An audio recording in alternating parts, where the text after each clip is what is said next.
그런데 재벌가는 모두 다 그렇게 좀 보수적인 건가요? 개방적인 분위기의 재벌가도 있었으면 좋겠어요. 있을 것 같은데요. 대체적으로 좀 보수적인데요. 개방적인 곳도 있습니다.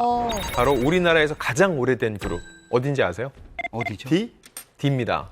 D. 사실 우리나라에서 100년 넘은 그룹이요 거의 없거든요. D그룹이 100년이 넘었어요. 와, 오래됐구나. 이 그룹의 박서원 씨가 작년 말에 J채널의 아나운서와 결혼을 했잖아요. 네. 그때 당시 화제가 됐었는데 두 사람은 상대적으로 좀 개방적인 분위기 속에서 결혼을 했다는 평가를 받고 있습니다. 네. 그 조수혜 씨 같은 경우는 2016년도에 1800대 1의 경쟁률을 뚫고 J채널 아나운서가 됐거든요. 그 엄청난 경쟁률을 뚫었잖아요.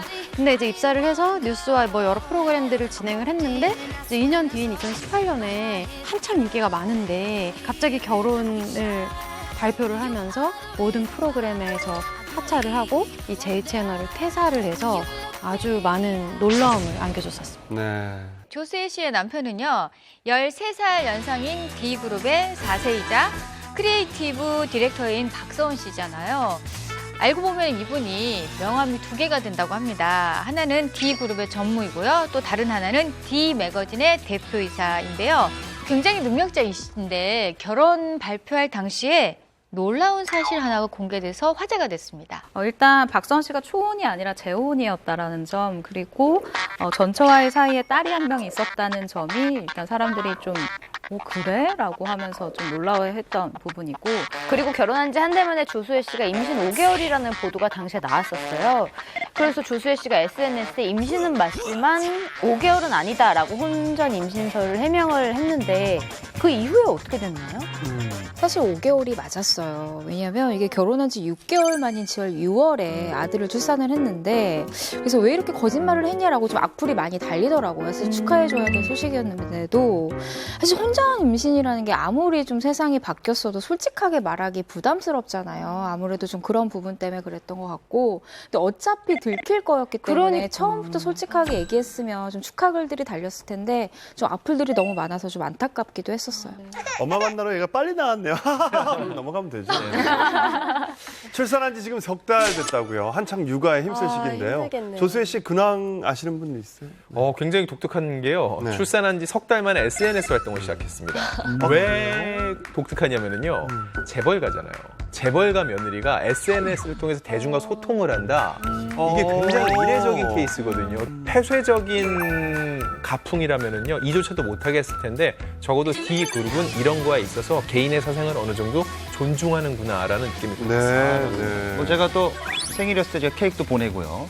조수혜 혜연이 아나운서가 씨랑 친하잖아요, 또. 그렇게 많이 친하지는 않지만 그래도 같은 프로를 끝까지 하다가 결혼하셨거든요. 그래서 뭐 저 댓글도 SNS 소통하면서 아주 행복하게 지내고 있다. 요것만 좀 전해드리고 싶습니다. 네. 박서원 씨가 정말 매력이 있어요. 아, 그래요. 보통 저뿐만이 아니라 주변에 있는 모든 분들이 박서원 씨 칭찬을 정말 많이 해요. 웃겨요. 박서원 씨 웃기다고 난립니다. 재밌어요. 조수혜 씨가 이번 추석이 결혼 후 맞는 첫 추석이라고 하는데 아직 결혼 1년 차라서 좀 배울 게 많을 것 같은데 혹시 D그룹이 며느리들에게 특별히 교육시키는 게 있나요? 뭐 D그룹의 어머니이자 현모양처의 표본이라고 불리던 이 조수혜 씨의 시할머니죠.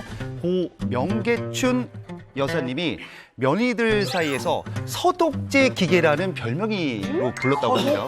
서독제라고 별명으로 불렸다고 해요.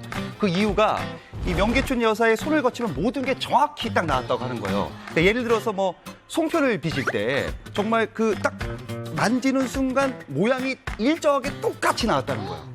그리고 포장을 해도 똑같이, 모양새도 똑같이, 정말 기계처럼, 뭐 정말 알파고보다 정말 더 기계같이. 동독 아니고 서독이다, 이 소리. 그렇죠. 그러니까 이 별명이 최소한 30년 전에 붙은 그러네. 그러니까 동독제가 아니라 서독제인 거죠. 네. 독일제라는 얘기죠, 독일제. 네, 근데 정말 이 명계춘 여사가 이 꼼꼼함이 어마무시해요. 어느 정도냐면 장롱 서랍, 뭐 앨범 창고 등에 일일이 번호를 붙이고 그 번호에 따라서 물건 정리를 했다고 합니다. 그리고 며느리를 맞아들일 때 아들의 생년월일 시가 적힌 상자에 배꼽 떨어진 것, 보롯, 신발, 앨범 등을 담아서 물려줬다고 하거든요. 근데 이게 또 자식들이 분가해서 나갈 때는 살림 도구도 챙겨주고 휴지, 뭐 비누, 또 당분간 뭐 먹을 그런 식품들까지 챙겨주는 그런 세세한 분이셨다고 합니다. 굉장히 꼼꼼하고 섬세하신 성격인 것 같아요. 그런데 며느리 입장에서는 부담스럽죠. 예. 네, 며느리들은 모두 연지동 양옥에서 시집살이를 했다고 하는데요. 그래서 이 양옥집을 가리켜 훈련소라고 부르기도 했고 그 훈련소 생활을 통해서 며느리들이요 D그룹의 가풍을 몸에 익혔다는 겁니다. 훈련소라고 하니까 군대 가는 느낌이긴 하네요. 그런데 조수혜 씨는 결혼하자마자 큰 딸을 얻었고 그리고 둘째 아들까지 얻었잖아요. 며느리 교육에도 저렇게 신경 쓰는 D그룹은 자녀들 교육은 어떤 식으로 하는지 그것도 좀 궁금합니다. 네, D그룹은 독특한 자녀 교육 전통법이 있는데요. 박두병 초대 회장이 자식들에게 남의 눈칫밥을 먹어봐야 사회생활 할 수 있다라면서 은행 업무를 적극적으로 권한 적이 있다고 하고요. 왜 굳이 은행 근무를 권했는지 정확하게는 모르겠지만 제 친구도 은행에서 근무하는 친구가 있는데 굉장히 보수적이고 굉장히 이렇게 사람들을 대할 때 확실히 그 서열이 정해진 곳이라 아마 그래서 이 눈칫밥을 좀 먹어봐라 라고 하신 게 아닐까 싶어요. 거기 입사할 때 다른 사람들이 눈칫밥 먹었을 것 같은데. 그러니까 반대. 위에서 내려와가지고. 저 친구가 예. 그렇겠네. 그 아들이래.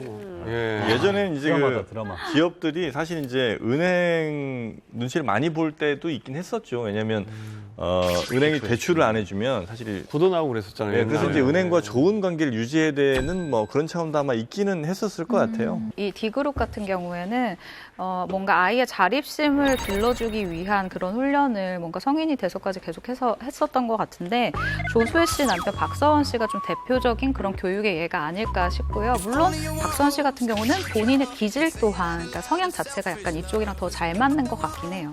박서원 씨가 민머리 힙스터, 뭐 광고 천재 이렇게 불리잖아요. 네. 어느 정도 감각과 센스를 타고난 것도 있지만 뭐 지금의 박서원 씨가 괜히 만들어진 게 아니다 이런 생각이 드네요. 맞습니다. 박수원 씨 같은 경우에 미국에서 또 활동하면서 뭐 이런저런 상도 타고 그러면서 부모 그늘에서 좀 벗어나 독립적인 성공을 거뒀다 이런 평가도 나오고 있긴 하죠. 그리고 또 회사 바깥에서 또 자신만의 어떤 뭐 사업체 같은 걸 운영을 하면서 뭐 아버지 박용만 회장의 그 교육 철학 같은 것도 좀 통한 것 아니냐 뭐 이런 평가도 일부 있긴 합니다.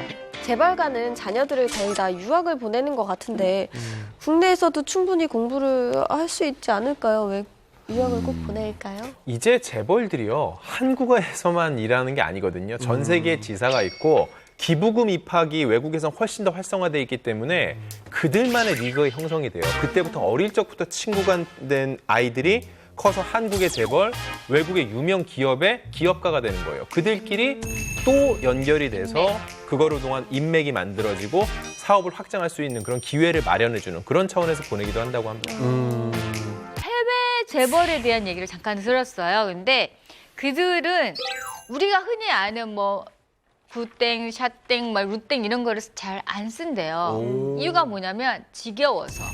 지겨워서. 왜냐면 새로운 제품이 사람들도 딱 쓰니까. 들어오잖아요. 그러면 신상이라고 샀으면 똑같은 걸 들 수가 있잖아요.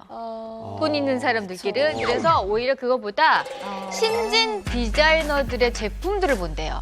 그래서 그들의 제품을 이렇게 초이스를 하면 이 디자이너가 갑자기 명품 디자이너로 이렇게 올라가는 게 있잖아요. 그게 각자의 능력인 거야. 나는 A라는 디자이너, 이 사람은 B라는 디자이너인데 누가 먼저 명품에 도달하느냐 약간 이런 느낌이 있어요. 안목을 평가받는. 그렇지. 그래서 해외에서는 오히려 우리가 흔히 생각하는 그런 명품 디자이너들을 잘 선호하지 않는다는 얘기도 저는 들었어요. 뭐 그 에르땡땡 같은 이 제품은 재벌가 사모님들이 굉장히 좋아한다고 해요. 그래서 뭐 종류별로 하나씩 갖고 있을 정도다라고 이런 얘기가 있어요.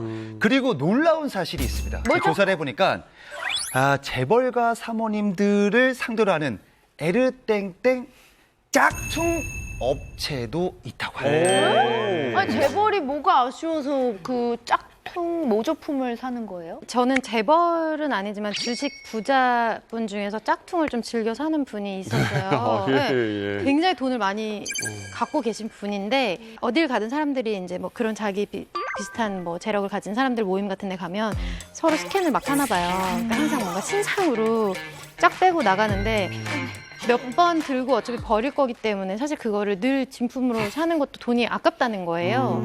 근데 이제 저는 이분이 얘기를 한 게 좀 더 웃겼던 게 근데 사실 중요한 거는 어차피 제가 들면 다 진품인 줄 알아요. 라고 얘기를 해서 그래서 짝퉁을 산다고 하더라고요. 드라마에서 보면 여기서부터 여기까지 다 주세요. 이렇게 하잖아요. 잘 어울려요, 잘 어울려요. 꼭 한번 해보고 싶나 봐요. 난 해봤어요. 중국 드라마가 혹시 장난감 우리나라 가게 가서. 드라마도 그래요? 있어요. 그런가요? 근데 정말 재벌들이 쇼핑을 어떻게 할지도 좀 궁금해요. 모델한테 들었는데요. 어느 날 되게 저녁 때 백화점 행사로 이렇게 가게 됐는데 어떤 행사였냐면은 일단 다 폐장을 한 다음에 그들만의 이런 장소를 만들어 놓는 건데 그것도 우리가 일반적으로 생각하는 게 그냥 그럼 그분들을 위해서 매장 불 켜놓고 보세요 이런 걸 수 있다고 생각을 했는데 그게 아니라 그냥 앉아 있으면은요 보석 같은 경우도 모델들이 착용하고 손에 들고 앞에 가서 이렇게 다 보여드리는 그분들은 정말로 가만히 앉아서 눈만 걸으면서 쇼핑하는 게 아니라 그것도 아니고 모델이 다 보여주고 들어가서 본인은 그냥 원하면은 사고 아니면 말고 그것만 하면 된다고 그러더라고요. 그 모델들도 그냥 모델이 아니라 진짜 활동 중인 맞아요. 전문 패션 모델들이 직접. 아니 황영진 씨가 돈 재벌 있는 행사. 집에 생일 잔치에 오. 이렇게 행사하러 가신 적 있잖아요. 많죠, 예. 집으로. 강아지도 뭐 제가 그 키우는 강아지 생일이라고 제가 MC 본 적도 있고. 진짜로? 진짜예요? 진짜 강아지 생일에? 저도 몰랐는데 그 이름만 듣고 뭐 루나인가 그랬을 거예요. 그래서 저는 뭐 외국에서 온 친구가 가봤는데 강아지 실제로 강아지한테 이렇게 그래서 강아지 그 동네 애들 와서 그거 해주고 실제로 그 저는 그거 기억나요. 그 제가 이제 2세들 재벌 2세들 행사를 매년 사회를 봅니다. 그 재벌 형들들 많이 아는데 실제로 뭐 골프채 약간 스크래치 났다고 바로 그냥 가서 몇 천만 원씩 골프채 가져오고 뭐 지갑에 주름 졌다고 그냥 바로 똑같은 걸 사요. 근데 이분들이 아끼는 게 있더라고요. 뭐죠? 주차비 나온 건 그렇게 아까워하더라고요. 아니 왜 주차비 그런 깎아달라. 작은 사소한 거를 되게 아까워하더라고요. 진짜 그런 건 똑같아요, 우리랑. 맞아요. 돈 뺄 때가 590원 빠지는 거 되게 아까워하는 사람이 있어요. 맞아. 200만 원 뽑으면서 590원 빠진다고 꼭 자기가 다니는 은행을 찾아가야겠다고 이렇게 운전해가지고 기름값이 한 5,000원. 야, 희한하다. 희한하네. 똑같아요, 그런 거 보면.